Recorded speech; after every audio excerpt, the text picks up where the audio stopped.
झारखंड में इतिहास बदलने जा रहा है, क्योंकि इस बार ना 5 साल बाद सरकार बदलेगी और ना ही सिटिंग मुख्यमंत्री की हार हुई है। लेकिन बड़ा सवाल यह है, क्या एक है तो सेफ है वाले नारे ने महाराष्ट्र में बीजेपी और एनडीए को जीत दिला दी और उसकी अहम भूमिका निभाई?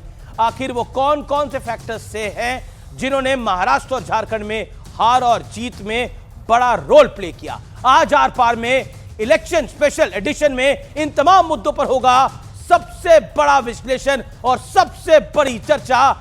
जनादेश का क्या है संदेश और एक है तो कौन सेफ है, जानिए।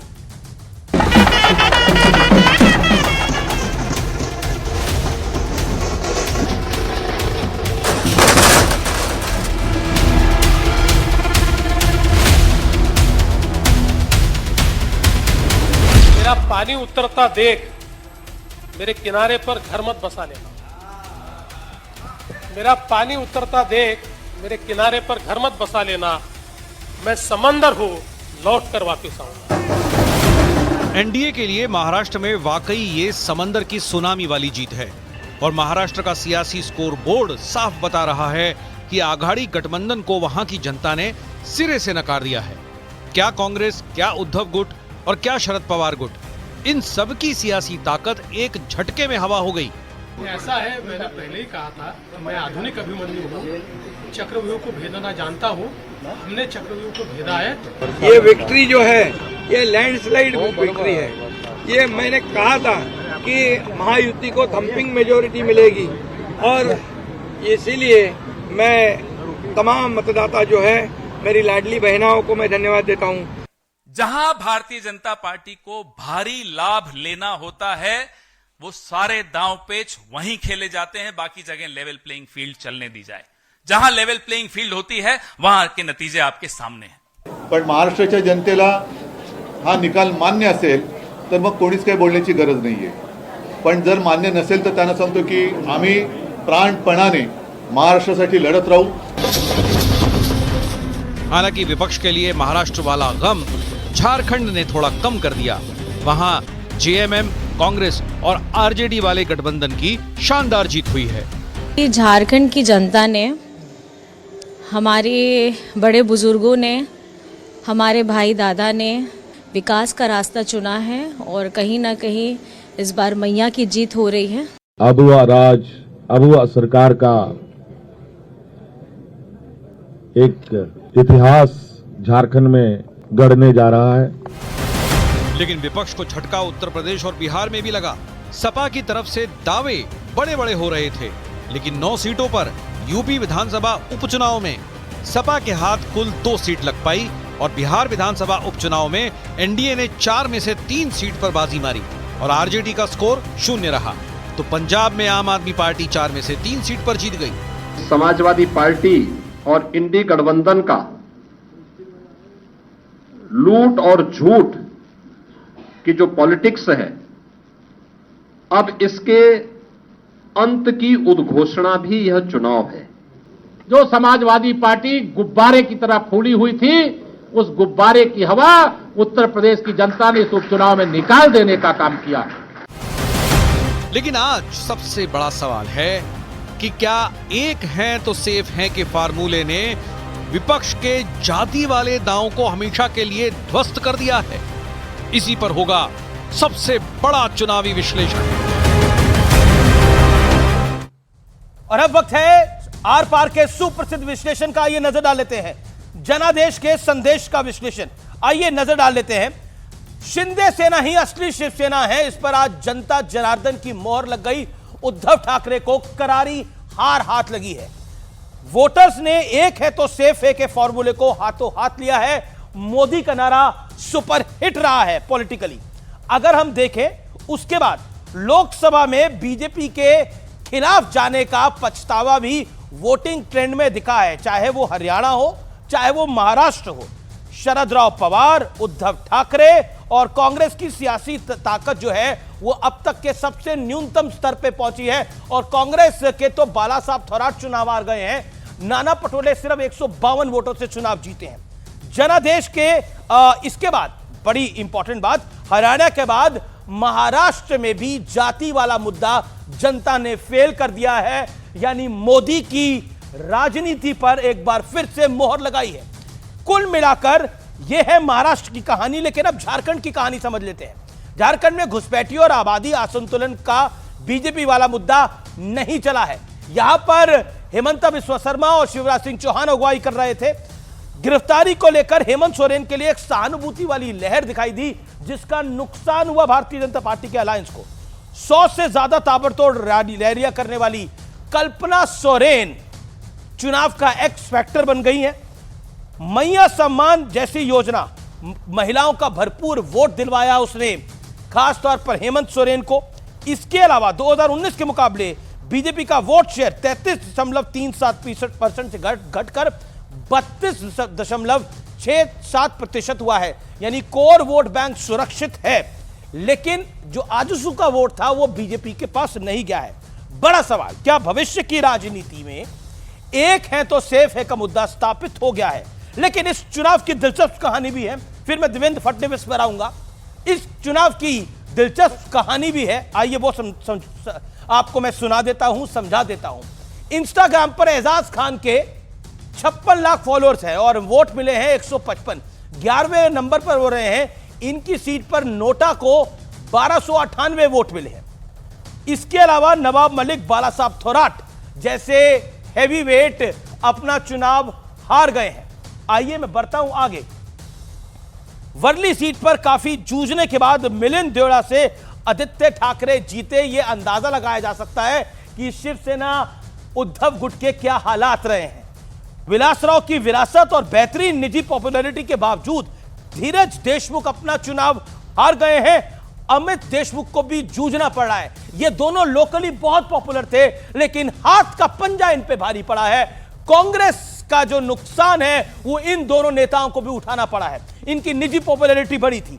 अब मैं बढ़ता हूं आगे। जिशान सिद्दीकी, पृथ्वीराज चौहान, रोहित पवार, अमित ठाकरे चुनाव हार गए हैं। विपक्ष में किसी पार्टी के पास नेता प्रतिपक्ष लायक बनाने की भी सीटें नहीं आई है। 29 सीटों पर मिलता है नेता प्रतिपक्ष, तो वो सीटें भी नहीं आई है। अगला पॉइंट, मात्र 15 सीटें जीतने वाली कांग्रेस ने इतिहास का सबसे खराब, सबसे निचला प्रदर्शन किया है। मेरे साथ इस चर्चा में कई मेहमान जुड़ रहे हैं। मेरे साथ इस चर्चा में शाहनवाज हुसैन है, फॉर्मर कैबिनेट मिनिस्टर। मेरे साथ इस चर्चा में जुड़ रहे हैं शाइना एनसी, जो कि शिवसेना की हैं। मेरे साथ प्रदीप गुप्ता हैं, एक्सिस माय इंडिया के, उनका स्वागत है। अनुराग भदौरिया हैं, सतीश केसिंग हैं, डैनियल फ्रांसिस हैं, राजनीतिक विश्लेषक हैं और लगातार शिंदे गुट का कैंपेन देख रहे थे। सबसे पहले शुरुआत कर लेते हैं डैनियल आपसे। ये नंबर अपने आप में क्या कह रहा है? मेरे साथ एक्सिस माय इंडिया के प्रदीप गुप्ता भी हैं, जिनका जो आकलन था वो महाराष्ट्र और झारखंड दोनों पे बिल्कुल सटीक बैठा है। उनका भी मैं रुख करूंगा। डैनियल, मुझे सुनाई नहीं दे रहा है, प्लीज मुझे आप थोड़ा सा वॉल्यूम दीजिए प्लीज। अब आपको आवाज मिल रही है मेरी? हाँ अभी आ रही है, बोलिए। मेरा प्रश्न आपसे यह है कि क्या गेम हुआ, क्या खेल हुआ कि युति का नंबर 200 पार है, 234, 235? खेल यही हुआ अमीश जी के काम अच्छा हुआ, लोगों तक योजनाएं पहुंची, लोगों के बीच में एक भरोसा पैदा कर दिया गया कि महायुति जो है, एकनाथ शिंदे के नेतृत्व में जो महायुति है वो आपका ध्यान रख सकती है, आपका काम कर सकती है, आपको सामाजिक आर्थिक न्याय दे सकती है।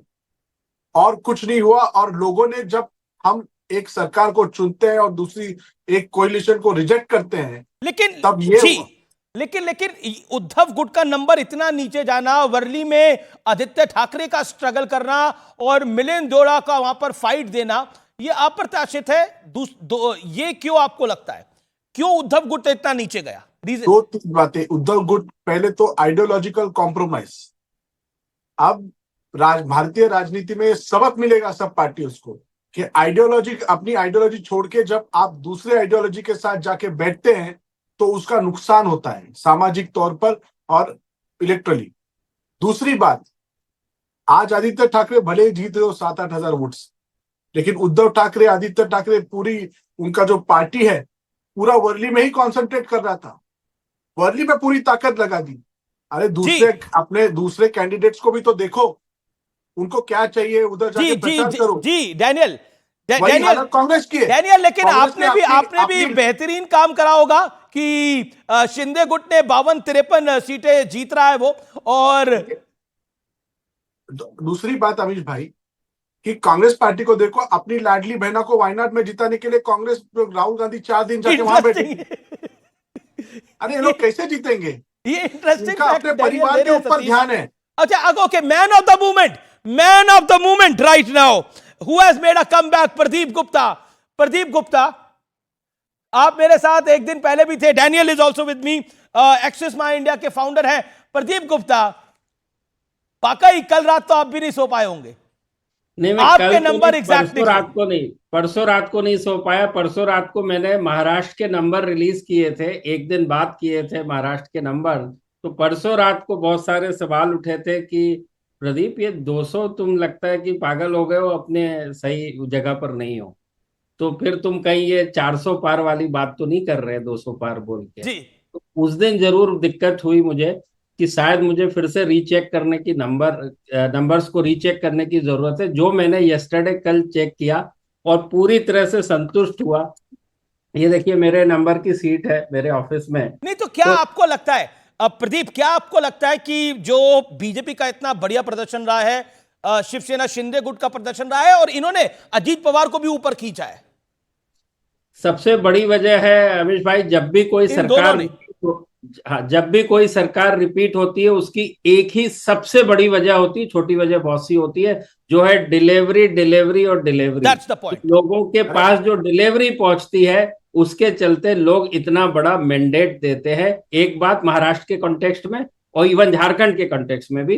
लेकिन दूसरी बात महाराष्ट्र के कॉन्टेक्स्ट में जो लोकसभा का, चूंकि हम कंपैरिजन हमेशा लोकसभा इलेक्शन से कर रहे हैं पिछले 5 महीने पहले जो हुए, उसमें जो दलित आदिवासी, अभी दूसरी डेमोग्राफी की बात कर रहा हूं, बड़ी संख्या में जो शिफ्ट हुआ एमवीए की तरफ। और उसकी जब हम लोग पूछते हैं कि आप किसको वोट दिया, उसके बाद दूसरा क्वेश्चन भी बोलते हैं भाई कोई खास वजह है क्या, आपने इसको क्यों वोट किया। तो पिछली बार जो संविधान के चलते जो रिजर्वेशन इतना सेंसिटिव सब्जेक्ट है इस देश के अंदर कि वीपी से लेके अभी तक, इवन जो मणिपुर में भी आप समस्याएं देख रहे हैं, वो 2 फ्रैक्शन में से एक फ्रैक्शन को कुकीज और मेटे में आदिवासी का दर्जा दिया गया कोर्ट के द्वारा। उसके बाद ये सारी कहानी देख रहे हैं। लेकिन अगर हम स्ट्राइक रेट की बात करें तो बीजेपी का स्ट्राइक रेट बहुत करीब 84% के करीब है। और हम उसके बाद देखें तो शिंदे गुट का स्ट्राइक रेट है, फिर अजीत पवार का है। क्या आपको लगता है कि बीजेपी और शिवसेना शिंदे गुट ने अजीत पवार को भी खींचा क्योंकि वो उतने मजबूत नहीं नजर आ रहे थे? कह रहे हैं आप, क्योंकि जब 3 लोगों, आपकी आवाज कट गई, क्या कह रहे हैं आप? Can you repeat? मैं कह रहा हूं बिल्कुल आप सही कह रहे हैं कि अजीत पवार गुट को बीजेपी ने खासकर बहुत ऊपर वो किया वोट शेयर के मामले में, और जीत में वो वोट शेयर तब्दील हुआ। उसकी बड़ी वजह यह है कि उन सीटों पर जहां एनसीपी जीतते आ रही थी वहां पे बीजेपी और शिवसेना का भी तो वोट था। वो सारा का सारा वोट जब इसमें जुड़ता है तो एन मास वोट जुड़ गया। ये इंटरेस्टिंग पॉइंट है क्योंकि अजीत पवार उतना बेहतर करते हुए नहीं दिखाई दे रहे थे, और अजीत पवार का ऊपर आना ये क्लियर कट इंडिकेशन है कि बीजेपी ने उनको बहुत बल दिया और शिवसेना शिंदे गुट ने उनको बल दिया, नहीं तो उनका स्टैंड उतना स्ट्रांग नहीं रहता। मैं डैनियल आपके पास भी वापस आऊंगा, लेकिन इंटरेस्टिंग है, अपने आप में इंटरेस्टिंग है। आनंद दुबे मेरे साथ है, मेरे साथ former cabinet minister Shahnawaz Hussain भी हैं। शाहनवाज जी, आपके पास आना बनता है। कल हम एक विवाह में मिले थे और आप वहां पर जलेबी खिला रहे थे, आपने बोला यही होगा कल महाराष्ट्र के अंदर, और यही हुआ है। देखिए, महाराष्ट्र में तो साफ दिख रहा था, हम लोगों को जमीन पे दिख रहा था, वहां जाके दिख रहा था कि लोकसभा में जलेबी खा रहे थे और खिला रहे थे। आज फडणवीस जी जलेबी बना रहे हैं, देवेंद्र फडणवीस है, आपके प्रदेश अध्यक्ष है, मोहित कंबोज है, सब है वहां पर। जी, उस जलेबी का हम लोगों को देख के मुंह में पानी आ रहा है। लग रहा है काश हम भी वहीं होते, थोड़ी जलेबी खा लेते। लेकिन यहाँ हम लोगों ने बहुत से लड्डू खा लिए हैं सुबह से। तो अभी मैं आपको अमित जी कह रहा हूँ कि प्रदीप जी ने सही कहा कि लोकसभा के चुनाव में महाराष्ट्र में वो लाल किताब दिखा के, संविधान बता के उन्होंने खतरे में है, भ्रम में पैदा किया लोगों को, और लोगों को मन में रहा कि लोकसभा में हम कम सीट दे पाए मोदी जी को। जी इस बार मोदी जी के लिए अथाह प्रेम था, तो लोगों ने कहा चलो छप्पड़ फाड़ के देते हैं मोदी जी को। तो मोदी जी के साथ महाराष्ट्र चला है, और साथ में एक जो लाड़की बहन योजना है ये भी चली है, डेवलपमेंट भी चला है। जी एक बड़ी खबर आ रही है, नाना पटोले की सीट पर अभी जीत निर्धारित नहीं है, वहां रीकाउंटिंग हो रही है। वो 150 वोटों से जरूर आगे थे, लेकिन अब वहां पर रीकाउंटिंग हो रही है पूरी सीट के ऊपर। नाना पटोले की सीट भी फंसी हुई है अभी, बाला साहब थोराट तो हार ही गए हैं। क्या कहना चाहते हैं? अब तो सतीश जी महाराष्ट्र के नंबर पूरे हमारे सामने हैं। देखिए, मैं जो सब लोगों ने कहा उसी पे थोड़ा रिएक्ट करना चाहता हूं। कॉम्प्लीमेंट टू प्रदीप जी, उस दिन आपने बोला मैं भाई उनको आज बोला है आप ही के नेटवर्क में कि उनकी वापसी हो गई, हालांकि मेरा यकीन बिल्कुल नहीं है। बट देखिए, एज अ गुड जेस्चर अच्छा करा है तो कॉम्प्लीमेंट देना चाहिए। बिल्कुल, अरे भाई तो बोला इसी तरह से जाता है ना, और कैसे बोला जाता है? उनकी वापसी हो गई जी। मैं ये कह रहा हूं, देखिए डिलीवरी शब्द का इस्तेमाल प्रदीप गुप्ता ने किया, डैनियल ऑल्सो, जो भी जिस प्रदीप गुप्ता जी का ज्यादा मानना हो कि डिलीवरी किस चीज का डिलीवरी? अगर जेब में 5-10 हजार गरीबों के आ जाते हैं ना अमीश, तो आप उसको अंबानी अंडानी बना देते हो 2-4 महीने। तो ये डिलीवरी आजकल बड़ा काम कर रहा है, शायद प्रदीप जी भी मानते हैं इस चीज को, ट्रांजैक्शन लो दो। तो एक बात ये है। दूसरी चीज, यही चीज आपको देखिए, डबल एम फैक्टर, यहां पर महिलाएं और झारखंड में महिलाएं 5-5% का वोट परसेंटेज ऊपर गया है। अब पहले महिलाओं को ही मैया योजना और ये लाडकी बहन दोनों पैसा उधर गया है। अरे औरत को आवे तो मर्द को भी आता है, एक ही बात है आजकल। तो इसलिए वो एक बहुत बड़ा फैक्टर राजनीति में उभर रहा है। अब कुछ करने की जरूरत नहीं है शाहनवाज जी, बस 4 महीना पहले कुछ एकदम 5-10 हजार का इंतजाम सरकारी खजाने से कर दिया कीजिए, नतीजे आपके साथ ही आएंगे। और यही चीज सिर्फ एक जगह की बात नहीं है, बात दिल्ली की हमने देखा, अभी आप देख लीजिए बंगाल में क्या हुआ है, 6 की 6। हाँ देखिए, और सब जगह दिखा। लेकिन ये कांग्रेस का जो डिबैकल है, और अजीत पवार ने कमबैक करा है। अजीत पवार पर आप क्या कहना चाहते हैं? क्योंकि बड़े सारे क्लेम्स हो रहे थे कि he will not do it. Ajit Pawar बिन पेंदी के लोटा है, और बिन पेंदी के लोटा, इन लोगों का कोई दीन ईमान, कोई राजनीतिक आइडियोलॉजी नहीं है। भाजपा वाले भी वो बोले ना, फडणवीस ठीक बोले कि भाई अभी नए आए हैं, टाइम लगेगा, जब उन्होंने बटो का विरोध किया था। तो इन लोगों का कोई ठिकाना नहीं है, तो इसलिए मैं कोई इनको इस ढंग से सीरियस। कई लोग कह रहे हैं कि उनके रणनीतिकारों ने जिता दिया उनको। रणनीतिकारों ने नहीं जिताया, मुझे लगता है कि भाई भाजपा के ऊपर क्या थी, जीतने पे आमादा थी महाराष्ट्र भाजपा, उतना मैंने आज तक कभी इतिहास में नहीं देखा भाजपा को। तो वहां पर यह है कि भाजपा का वोट है, बाकियों का भी वोट है, और अजीत पवार एक ऐसे है कि आप उनको इग्नोर नहीं कर सकते। 2-4 सरकार में अलग अलग आइडियोलॉजी वाले में डिप्टी चीफ मिनिस्टर पर। नहीं, पर देखिए अजीत पवार ने भी फायदा ही पहुंचाया है अलायंस को, उनकी अपनी सीटें 40 है, लेकिन उनके चाचा के साथ अपना मुकाबला था। और देखिए, कोई रणनीतिकार हो ना हो, मुझे लगता है अजीत पवार अपने बूते पर जीत कर आए हैं। नहीं, देखिए उनके बारे में मैं जानता हूं कि संगठन की दृष्टि से उनका काम अच्छा है, वो संगठन की दृष्टि से अजीत दादा उनका नाम है, इसीलिए। तो बात यह है कि वो तो रहेगा ना, लेकिन उनके चाचे का क्या ठिकाना है? अब तो रिटायर होने का टाइम आ गया उनका, उद्धव ठाकरे का भी रिटायर होने का टाइम कहीं नहीं, अब हो गया ना भाई। आज तो बोले कि उनको, आज बोले क्या बोले कि हमको नहीं पता था कि महाराष्ट्र मेरे साथ रिटायर हो और शरद राव पवार भी रिटायर हो, महाराष्ट्र इस तरह से सलूक करेगा। अब क्या बचा भाई? असली शिवसेना तो अब डिसाइड हो गया, अब क्या है? असली शिवसेना डिसाइड हो गया। और राहुल गांधी को भी रीथिंक करना पड़ेगा कि वो आइडियोलॉजिकल लीडर रहेंगे। पर रॉबर्ट वाड्रा तो सेलिब्रेट कर रहे थे आज, कहां प्रियंका जी की जीत को। प्रियंके में ठीक कहा किसी ने कि लाडली बहना के जिताने में गए, लेकिन मैं तो बार पिछले लोकसभा चुनाव के बाद से कह रहा हूं कि INDIA गठबंधन छुट्टी पे, हॉलीडे पे। ओके देखिए मेरे पास बहुत सारे मेहमान है जाने के लिए। डैनियल, मैं आपके पास भी आता हूं, मेरे साथ शिवसेना के प्रवक्ता आनंद दुबे हैं, जिन्होंने आज बहुत ही सधी हुई भाषा में हार को स्वीकार करा है। Unlike Sanjay Raut, and many people have complimented him कि संजय राउत को इनसे सीखना चाहिए। बृजमोहन श्रीवास्तव द मैन, ये भी मैन ऑफ द मूवमेंट है, क्योंकि बहुत से सवाल जवाब थे इनके साथ। बृजमोहन श्रीवास्तव, मतलब अप्रत्याशित जीत महायुति लेकर आई है, आप कहते थे ऑफ द रिकॉर्ड भी कि देखिए क्या होगा, यकीन नहीं होता था, लेकिन व्हाट अ परफॉर्मेंस। और देखिए, इस बात को आपकी उस दिन मुंबई में जब आप आए थे, उस डिबेट में भी इस बात को बहुत स्पष्ट रूप से हम लोगों ने कहा था कि महायुति की सरकार बनना सुनिश्चित। बात संख्या की थी, संख्या की प्रेडिक्शन जो लोग लगातार चुनाव में वो लोग नहीं कर पाते। ऑलरेडी प्रदीप भाई ने इस बात को समझा और उन्होंने बड़ा 38,000 लोगों तक पहुंचकर उन्होंने पूरा डेटा इकट्ठा किया। उन्होंने भी इस बात को कहा।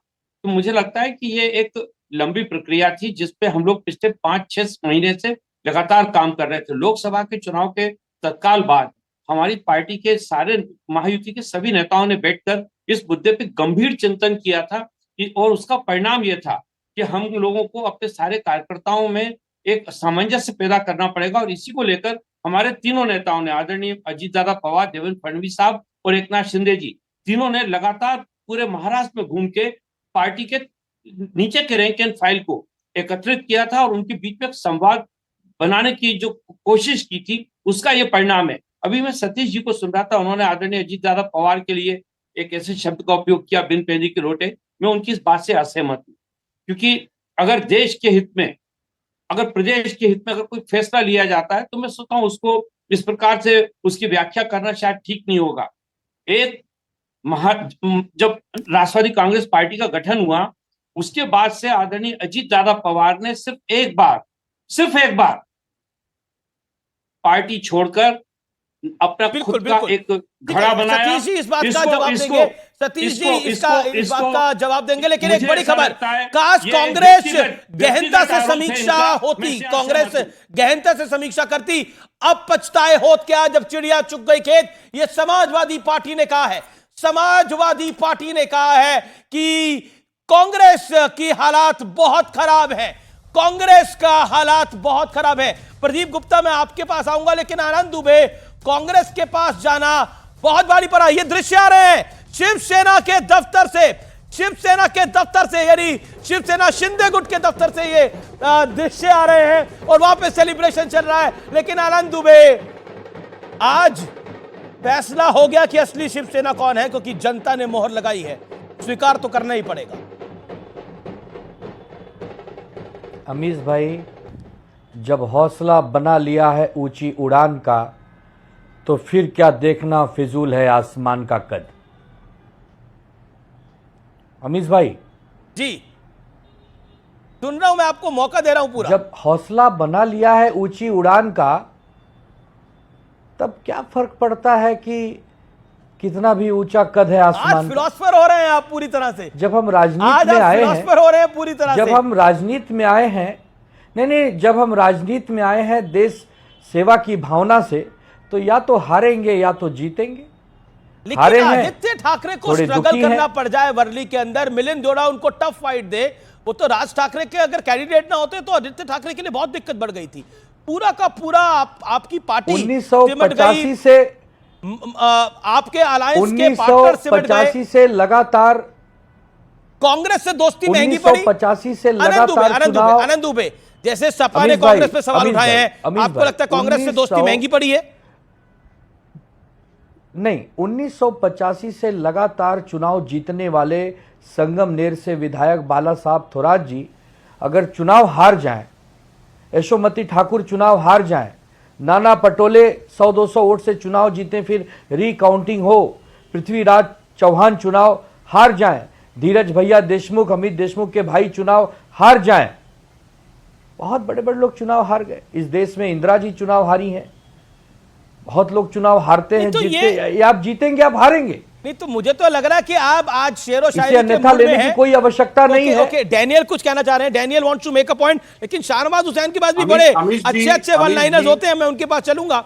Okay Daniel. अमीश जी, वर्ली पूरे दुनिया की ऐसी असेंबली कॉन्स्टिट्यूएंसी, देश की नहीं दुनिया की, जिसमें 3 एमएलए हैं, 2 एमएलसी हैं, शिंदे, सुनील शिंदे और सचिन, 2 एमएलसी।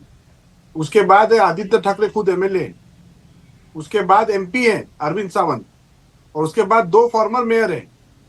इतना बड़ा संगठन होने के बावजूद पिछले बार जो आदमी 67,000 वोटों से जीता था, वो आज 8,000 वोटों से भी नहीं जीता। और इतना कंसंट्रेशन इन्होंने वहां पर लगाया, फिर भी मुंह की खानी पड़ी। जब आप संगठन के ऊपर ध्यान नहीं देते हो, एक व्यक्ति के ऊपर ध्यान देखते हो, तब ऐसी हालत होती है पक्षों की, पार्टी की। ये सच्चाई है। Okay, that is your analysis. Okay, Anand Dubey, आप व्यक्ति पर ध्यान दे रहे थे और कांग्रेस की तो लुटिया डूब गई। खैर, कांग्रेस की तो कहानी अलग है, उस पर अलग से बात देखिए अमीश भाई, कांग्रेस तो हारने के लिए आती है, हारने के लिए आती है। अमीश भाई, अभी देवेंद्र फडणवीस जी की शायरी लोग बता रहे हैं कि मेरा पानी उतरता देख मेरे किनारे घर मत बसा लेना, मैं समुंदर हूं लौट के फिर आऊंगा। यही बात तो दूसरे पर भी लागू होता है ना कि मेरा पानी उतरता देख तू इतना अहंकारी। देवेंद्र फडणवीस की पार्टी की तब 105 सीटें आई थी, पर जब उन्होंने कहा था उनकी 105 सीटें आई थी और आपने पाला बदल लिया था। शाहनवाज हुसैन, पानी उतरना और कपड़े उतरने में बहुत फर्क है अमीश भाई। डैनियल कह रहे हैं पानी उतरने में मेरा कपड़े उतरने में बहुत फर्क है। पानी वापस आता है, कपड़े थोड़ी वापस आते हैं। वो कह रहे हैं कि पानी उतरने में और कपड़े उतरने में फर्क है। मैं नहीं कह रहा, मेरा भाग्य नहीं जीता है। ओके, शाहनवाज हुसैन, सामने वालों ने सिर्फ चुनाव जीता है ना। Daniel, I did not knew you are a very good TV man. You are very good TV man. आप बहुत अच्छा बोल रहे हो भाई। इस बात का भी अंदाजा लगाना कि हवाएं जब बहती है ना तो अपना पराया नहीं देखती। सतीश जी, आज हवाएं वहां से कहना बही चाहते हैं, हैं शाहनवाज भाई की बात आना पड़ेगा। Daniel hold on, interesting discussion. Shahnawaz ji, आप भी बहुत कुछ सुनाते हैं और क्या कहना चाहते हैं? वो कह रहे हैं पानी उतरता देख मेरे पास घर मत बना लेना, जो फडणवीस साहब की शायरी थी, और डैनियल कह रहे हैं कि पानी उतरने और कपड़े उतरने में बहुत फर्क होता है। आप क्या कहते हैं? नहीं, ये तो देखिए, ये पानी और कपड़े का सवाल नहीं है, इज्जत उतर गई है। इज्जत जो होती है, एक चुनाव लड़ते हैं तो एक जैसे कोई सामने उम्मीदवार उसकी जमानत जब्त हो जाए। ये जो 49 सीट इनको आने वाली है, केंद्र में 99 आया था तो इन्होंने जश्न मना लिया था, अभी भी 49 आया है इनको, और इतनी कम सीटें, यानी न्यूनतम स्कोर पे है कांग्रेस। जब से आज़ादी के बाद चुनाव हो रहा है, कांग्रेस अपने न्यूनतम स्कोर पे है और कांग्रेस की वजह से इनकी लुटिया डूबी है। पूरी कांग्रेस पार्टी तो वायनाड में थी, हर कोई दिखा रहा था चलो प्रियंका जी के चुनाव में जा रहे हैं। इन्होंने महाराष्ट्र और झारखंड के चुनाव को लिया नहीं। झारखंड का चुनाव तो हेमंत सोरेन लड़ रहे थे, उनका दामन पकड़ के ये भी कुछ सीटें ले आए। लेकिन महाराष्ट्र के अंदर तो इन्होंने, कांग्रेस ने इनकी लुटिया दुबर दी जी। और आइडियोलॉजिकल डिफरेंस था, ये तो ये मान रहे थे, ये इन्होंने तो नाम की शिवसेना थी, इन्होंने तो पूरी अपनी आइडियोलॉजी बदल ली थी। एक मौलाना नुमानी से फतवे लेने लगे थे। जब हम मित्र पक्ष के रूप में लड़ते हैं, गठबंधन के साथ लड़ते हैं, तो हम अपनी जीत में भी उस मित्र के साथ हैं, अपने हार में भी उस मित्र के साथ हैं। कांग्रेस, हमने और राष्ट्रवादी ने बहुत ताकत लगाई, अच्छी कोशिश की, अच्छा मैनिफेस्टो लेकर आए। कहीं न कहीं हमसे कमी रह गई कि हम जनता के नब्ज को नहीं टटोल पाए। असफलता हाथ लगी है, लेकिन असफलता जीवन की आखिरी असफलता नहीं होती। ये बड़ी फिलॉसफिकल कहानियां हैं। असफलता आगे भी सुनेंगे, क्या कमी रह गई आगे भी सुनेंगे। लेकिन कांग्रेस का पॉलिटिकल डिबैकल जो हुआ है और जिस तरह से Samajwadi Party serious question raise कर रही है, बाला साहब थोराट अपना चुनाव हार गए हैं, कांग्रेस का पॉलिटिकल डिबैकल को आप क्या कहते हैं? और देखिए, इज्जत उतरना, पानी उतरना, कपड़े उतरना, इस पर डिबेट कंसंट्रेट हो गया। कांग्रेस का सब उतर गया है, एक लाइन में लीजिए। कांग्रेस का क्या उतर गया? सब कुछ उतर गया, पानी, कपड़ा, लत्ता, सब कुछ उतर गया। लेकिन देखिए, शाहनवाज जी जो कह रहे थे, बड़ा मैं ध्यान से सुन रहा था। मैं भी मानता हूं कि महाराष्ट्र में कांग्रेस पार्टी की वजह से, मेरे ख्याल से सिर्फ ये लोग 23 दिन में चुनाव लड़े, जब इनके पास 6 महीना था। अगर उद्धव ठाकरे चेहरा भी बना देते तो ज्यादा बेहतर परफॉर्मेंस रहा। एक तो ये हुआ जो आपसी खींचतान में, और दूसरी बात, शिवसेना तो खुद ही परफॉर्म नहीं कर पाई है। उद्धव ठाकरे, अरे भाई, प्रभाव पड़ेगा ना दूसरे तरफ से। ये रूस और अमेरिका मिल के आपके ऊपर प्रहार करा, उसमें चाइना भी है। मतलब ऐसी उपमा दे रहा हूं, तीनों मैं एक तरीका एक बता रहा हूं, इतना आक्रामक है, आमादा है जीतने पर, और आप ढीले ढाले, कौन कहां, वो लाडली बहना वाला वायनाड, ये सब चल रहा है। तो कोई आप क्या आपने उत्तर प्रदेश में आपने कहा कि मैं कैंडिडेट ही नहीं उतारूंगा, और उधर देखिए मायावती ने इस बार कैंडिडेट उतार दिया। तो ये तो इनके आपस की समस्या है ही। मेरा शाहनवाज जी से दूसरा सवाल है, मैं एक आपके तरफ से सवाल कर जी। ये घुसपैठिया कैसे जीत गए शाहनवाज भाई? यहाँ क्या कहते हैं, झारखंड में घुसपैठिए जीत गए। अच्छा सवाल। कहां से? वहां तो आप लोग 1 साल से लगे हुए थे, यहाँ तो ये लोग 23 दिन में चलो। यहाँ तो फडणवीस, देवेंद्र फडणवीस और शिंदे ने और आरएसएस ने नरेंद्र मोदी फैक्टर में जितवा दिया। सम्मान करते हैं ना, अगर मान लीजिए हम या वोट जिहाद हो गया, नहीं, वहां जनता के जनादेश का सम्मान करते हैं। ठीक है, हमने मेहनत की, लेकिन ठीक है हमारे मुद्दे जमीन तक नहीं पहुंच पाए, और वहां मैया योजना चल गई है। तो ये बात सही है कि भ्रष्टाचार का मुद्दा हमने बनाया, बांग्लादेशी घुसपैठिए का मुद्दा बनाया, बेटी रोटी का मुद्दा बनाया, ये जनता के बीच में हम ले गए। हेमंत विश्व शर्मा जी ने बहुत मेहनत की, शिवराज सिंह चौहान जी ने बहुत मेहनत की, और प्रदेश नेतृत्व ने भी मेहनत की, लेकिन वहाँ जो भी हमारे हिस्से लगा है, हम तो उस जनादेश का सम्मान करते हैं। चिंतन करेंगे कि कहाँ कमी रह गई। हम तो इसको इनकी तरह नहीं है कि हमने मेहनत नहीं की, ये तो बिना मेहनत के हार गए, ये तो मेहनत ही नहीं करे। इनका तो ये भी नहीं तय था कि उम्मीदवार कौन होगा, कौन कितनी सीट लड़ेगा, ये तय नहीं था इनका। चाइना एनसी मेरे साथ है, डैनियल भी हैं, साथ ही साथ अनुराग भदौरिया, डॉक्टर अनुराग भदौरिया भी हैं। लेकिन चाइना एनसी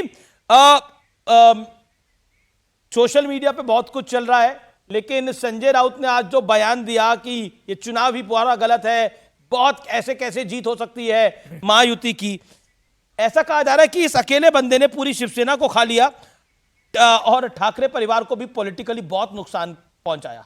एक आदमी तो सोशल मीडिया पे लिख रहा है कि रोड पे ले आए हैं पूरे शिवसेना उद्धव ठाकरे गुट को।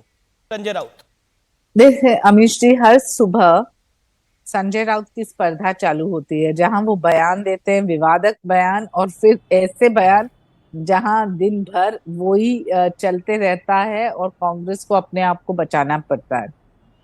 लेकिन ये पूरे इलेक्शन में ये फॉल्स नैरेटिव जो है, जहां एक तरफ आप पहचान दे रहे हैं आपके कि जैसे आप बाला साहेब ठाकरे जी के वारिस है, आपने एक बार भी कांग्रेस पार्टी से ये कहलवाया क्या कि आदरणीय हिंदू हृदय सम्राट आदरणीय बाला साहेब ठाकरे? एक बार भी नहीं।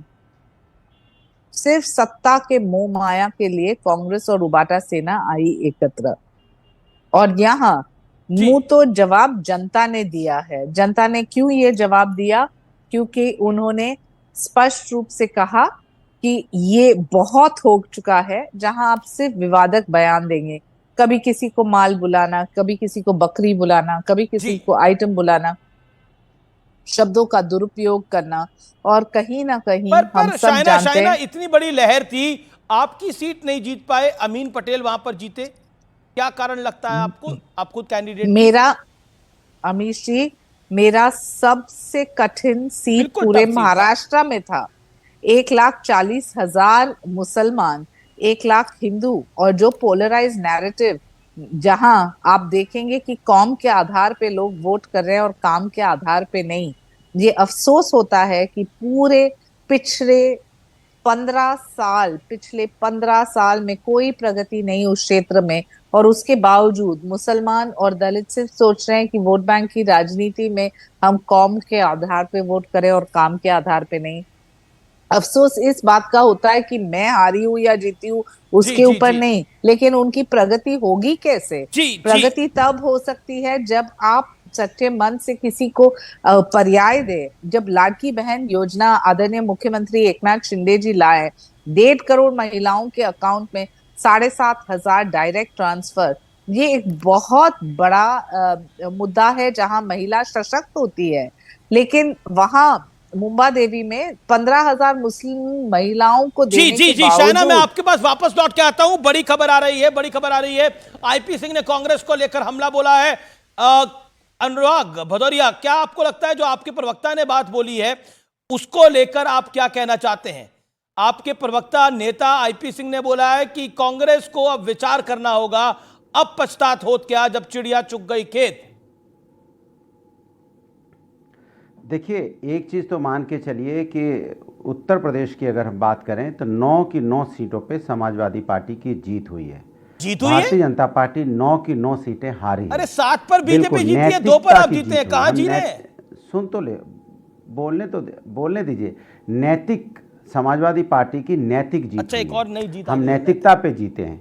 आप बताइए, कभी आपने देखा है कि कुदरकी में कभी 1,40,000 से कोई भारतीय जनता पार्टी 31 साल से नहीं जीती? अरे भाई, कभी आपने देखा है कि बाला साहब थोराट पिछले कई चुनावों में हारे हो? कभी आपने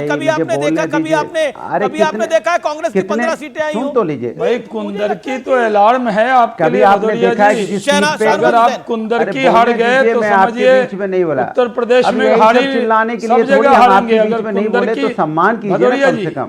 कुंदरकी हार गए, बहुत बड़ी हार है। कमाल की बात, आप भी बोलेंगे। आप हार नहीं है, क्यों हार गए? मैंने बोलने दीजिए। बोलिए। अच्छा देखिए, कुदरकी में जिस तरह से आपने कब्जा करके जीता है ना, ये लोकतंत्र की हत्या है ये। और आप जानते हैं अच्छी तरह से कि कैसे आपने जीता है। वहां तो वोट करने की, आपने वोट ही नहीं करने दिया किसी को। और सब जानती है, पूरा उत्तर प्रदेश जान गया है कि कुदरकी जीतने से आपका पता चल गया कि आपने किस तरह का तांडव किया, किस तरह का आपने कब्जा करके जीता है। और मेरी बात पूरी होने, अभी बात पूरी होने दीजिए, जिस तरह से आपने सीटों पे कब्जा करके जीतना है, तो मुझे लगता है लोकतंत्र के लिए ठीक नहीं है। दूसरी बात, महाराष्ट्र में बोलने दीजिए ना, महाराष्ट्र की बात पे जो भी व्यक्ति हारता है वो इसी तरह के कारण देता है। संजय राउत हो, आप हो, ऐसा नहीं है, ऐसा नहीं है। हम कोई हारता नहीं है। डे वन से बोल रहे हैं, अमीश जी डे वन से बोल रहे हैं, वोटिंग के दिन से बोल रहे हैं कि आप दोबारा वोट करवा लीजिए। फिर हल्ला मचाने लगते हैं। बुलाते हो आप, हमारी बात खुद ही बोल रहे हो। ओके, मैं रुक करता हूँ। आप 40 सेकंड बोलते हो, फिर 4 सेकंड भी नहीं बोलने देते। ये तो अन्याय है। 3.5 मिनट बोला आपने, 40 सेकंड बोला तो 4 सेकंड। ओके, शाहनवाज हुसैन, ये जो रोना रोआ जा रहा है, ये दो आती है, जिसकी सीट ज्यादा है उसको तो बोलने दीजिए। संजय राउत ने भी बयान दिया है, अभी अनुराग भदौरिया उसमें नए जुड़ गए हैं। हाई ईवीएम, बाई ईवीएम, देखिए एकदम साफ उद्धव ठाकरे ने नहीं दिया। अभी जब ये हार गए तो बंदूक की नोक दिखेगी, ईवीएम दिखेगा। हारने के बाद इनको तरह तरह के कारण दिखेंगे, अपने कारण दिखेंगे नहीं। उत्तर प्रदेश के अंदर अगर कुंदरकी समाजवादी पार्टी हार गई, मुस्लिम बहुल इलाके में हार गई, तो आप समझ जाइए कि अगले 27 के चुनाव में पूरी तरह समाजवादी पार्टी साफ हो जाएगी। वहां की अकलियत को भी भरोसा अब योगी जी पर है, समाजवादी पार्टी पर भरोसा नहीं रहा। भदौरिया साहब, अगर कुंदरकी हार गए तो सब कुछ खत्म हो गया आपका। अब भदौरिया, ये महाराष्ट्र से भी बड़ी हार है आपकी। जी, अब कुंदरकी अनुराग भदौरिया, मैं आपके पास आता हूं, लेकिन ये क्यों है? बोलने दो भाई। Why this rattle continuously? Why ये क्यों इतना वीपिंग चाइल्ड की तरह पॉलिटिकल पार्टीज इस तरह से रिएक्ट कर रही हैं? Why? पता नहीं क्यों, क्योंकि अपना काम तो कुछ करते नहीं, आपस में तालमेलता नहीं रहती इनका, मतलब कोई समन्वय नहीं करते और बस रास्ता ढूंढते हैं। सब एक दूसरे को निपटाने में लगे रहते हैं, विपक्षी खेमा में मैंने देखा है। लेकिन इसके साथ अमीश एक जरूर बात है, तानवा जी को बुरा लगेगा, आप इलेक्शन कमीशन का सवाल उठाइए और पूरा बीजेपी एकदम पक्ष में बोलने लगती है। ऐसा क्यों जरूरत है? हमारा ये मानना है कि इलेक्शन कमीशन की विश्वसनीयता को वंस एंड फॉर ऑल एक बार स्थापित कर दीजिए। अनुराग कर दीजिए। ओके, अनुराग भदौरिया, 20 सेकंड। इसलिए सतीश जी कह रहे हैं कि हम इलेक्शन कमीशन के पक्ष में नहीं बोलते, लोकतंत्र के लिए बोलते हैं। आप मेहनत करते नहीं हैं, कमीशन को भी कटघरे में कैसे खड़ा करेंगे? 30 सेकंड और दीजिए। आप मेहनत करते नहीं है और फिर रोना रोकर कोई फायदा नहीं हो रहा। सतीश जी ये बात कह रहे हैं। 30 सेकंड रिप्लाई, 30 सेकंड। लेकिन 30 सेकंड प्रभु दीजिएगा। 30 सेकंड मतलब 3 सेकंड नहीं होता है कि आप भी बोलेंगे 5 सेकंड हो चुके हैं। ऑडियो डाउन करो, ऐसे थोड़ी होता है। अब आप मुझे बोलने दीजिए। मैंने कहा कि उत्तर प्रदेश के अंदर में जो तांडव पुलिस ने किया, 1,40,000 से कुंदरकी जीतने का मतलब साफ होता है कि आपने दूसरे वोट ही नहीं डालने दिए। जनता से पूछ लीजिए ना, अपना हिडन कैमरा भेज के। जनता कह रही है कि इन्होंने वोट नहीं डालने दिया। इतना बड़े नेता हो गए कि वो 1,40,000 से जीत जाएंगे, जो कोई नहीं जीता पूरे चुनाव में। जहां भारतीय जनता पार्टी स्वीप कर रही है महाराष्ट्र में, वहां भी कोई नहीं जीता होगा 1,40,000 से। क्या बात कर रहे हैं आप? ये तो दुनिया आंधी अभी तो देख लेगी कि किस तरह का अन्याय हो रहा है उत्तर प्रदेश के अंदर में। इस तरह से अगर आप जीत रहे हैं, okay, 1 minute done, you made your point. 1 minute done, you made your point. Daniel, Congress का पॉलिटिकल डिबैकल क्यों हो रहा है? What is your analysis? Simple बात है, मैं आपको क्या बोल रहा हूँ।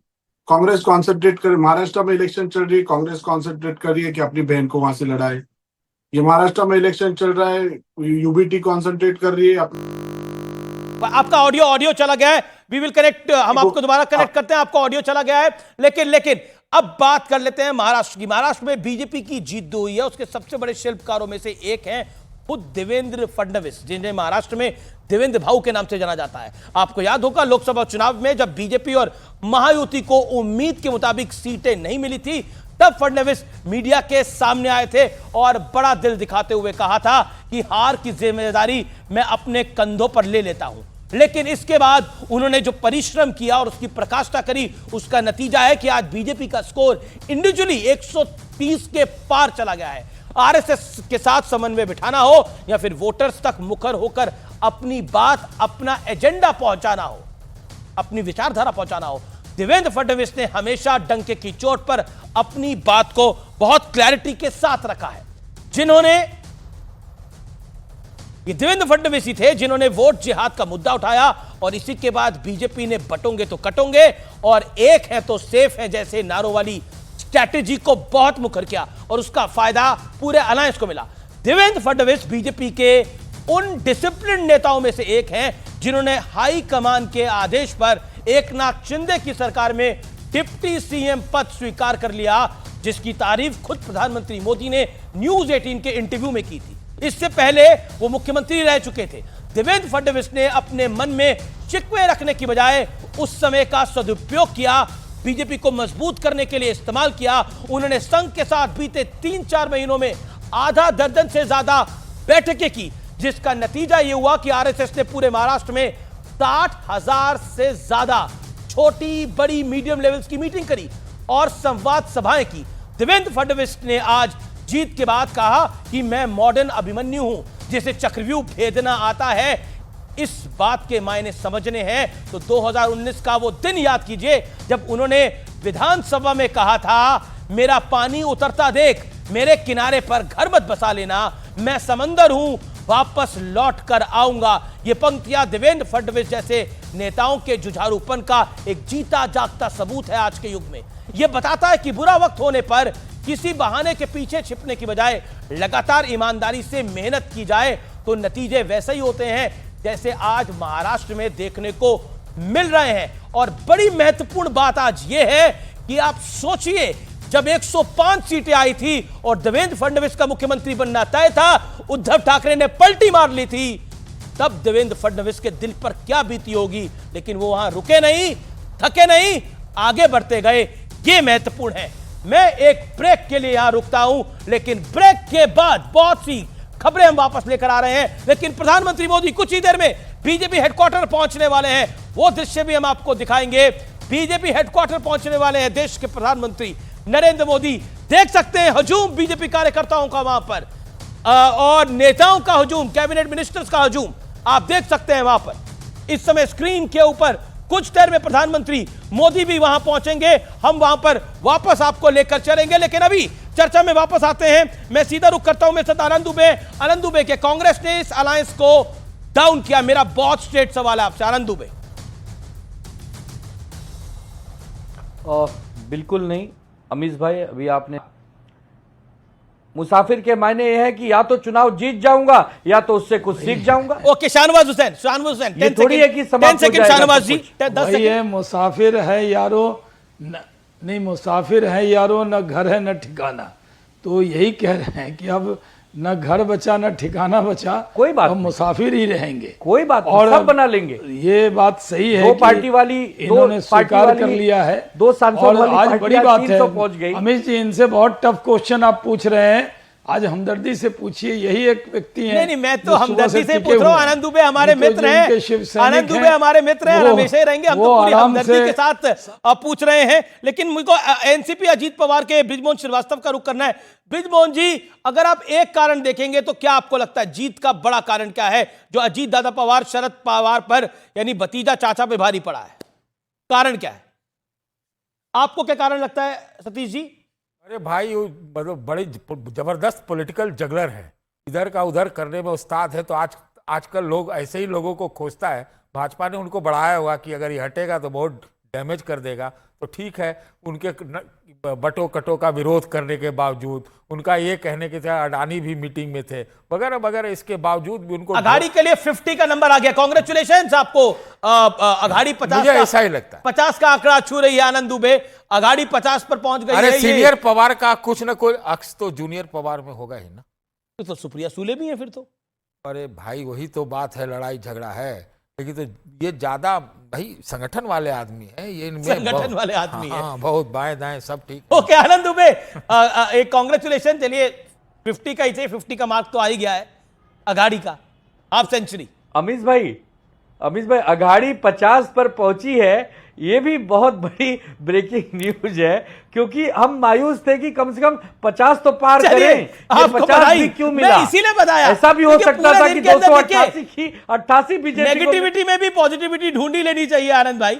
और आपकी मुस्कुराहट इस इतनी बड़ी हार के बाद भी बहुत कुछ सिखाती है, बहुत कुछ बताती है। लेकिन संजय राउत ने जो बयान दिया, उस बयान से आप सहमत हैं आनंद दुबे? क्योंकि उद्धव ठाकरे तो नहीं हुए। मैंने नहीं सुना, क्या कहा? संजय राउत ने बोला कि ये कैसे हो गया, मतलब आपने नहीं सुना? सुबह से हेडलाइन है, कमाल है, आप टीवी के आदमी है, प्रवक्ता है पार्टी के, मीडिया स्ट्रेटेजिस्ट है। नहीं, चूंकि मैं रात में उन्होंने बोला कि ये कैसे हो सकता है, ये अप्रत्याशित है, और ये कहा ये जो पूरा मामला है ईवीएम के थ्रू हुआ है, बहुत कुछ बोला उन्होंने। अमीश भाई देखिए, सबसे पहले हाथ जोड़कर जनादेश का सम्मान करता हूं, जो जिसको भी मैंडेट मिला उसको धन्यवाद भी देता हूं, बधाई भी देता हूं। जी मुझे ब्रेक के लिए रुकना ही पड़ेगा अब, क्योंकि आदेश आ गया है पीसीआर से हमारे कि ब्रेक लीजिए। ब्रेक के बाद आ रहे हैं, लेकिन मोदी आ रहे हैं ब्रेक के बाद आपके सामने। आज एमपी है अरविंद सावंत, और उसके बाद 2 फॉर्मर मेयर है। इतना बड़ा संगठन होने के बावजूद पिछले बार जो आदमी 67,000 वोटों से जीता था, वो आज 8,000 वोटों से भी नहीं जीता। और इतना कंसंट्रेशन इन्होंने वहां पर लगाया, फिर भी मुंह की खानी पड़ी। जब आप संगठन के ऊपर ध्यान नहीं देते हो, एक व्यक्ति के ऊपर ध्यान देखते हो, तब ऐसी हालत होती है पक्षों की, पार्टी की। ये सच्चाई है। Okay, that is your analysis. Okay Anand Dubey, आप व्यक्ति पर ध्यान दे रहे थे और कांग्रेस की तो लुटियाई डूब गई। खैर कांग्रेस की तो कहानी अलग है, उस पर अलग से बात करेंगे। अमीश भाई, कांग्रेस तो हारने के लिए आती है, हारने के लिए आती है। अमीश भाई, अभी देवेंद्र फडणवीस जी की शायरी लोग बता रहे हैं कि मेरा पानी उतरता देख मेरे किनारे घर मत बसा लेना, मैं समुंदर हूं लौट के फिर आऊंगा। यही बात तो दूसरे पर भी लागू होता है ना, कि मेरा पानी उतरता देख तू इतना अहंकारी। देवेंद्र फडणवीस की पार्टी की तब 105 सीटें आई थी, पर जब उन्होंने कहा था उनकी 105 सीटें आई थी और आपने पाना बदल लिया था। शाहनवाज हुसैन, पानी उतरना और कपड़े उतरने में बहुत फर्क है। अमीश भाई, डैनियल कह रहे हैं पानी उतरने में बहुत फर्क है। पानी वापस आता है, कपड़े थोड़ी वापस आते हैं। वो कह रहे हैं कि पानी उतरने में और कपड़े उतरने में फर्क है। मैं नहीं कह रहा, मेरा भाग्य नहीं जीता है। ओके शाहनवाज हुसैन, वालों ने सिर्फ चुनाव जीता है ना। Daniel, I did not knew you are a very good TV man, you are very good TV man. आप बहुत अच्छा बोल रहे हो भाई। आने वाले इस बात का भी अंदाजा लगाना कि हवाएं जब बहती है ना तो अपना पराया नहीं देखती। सतीश जी, आज हवाएं वहां से बही चाहते हैं,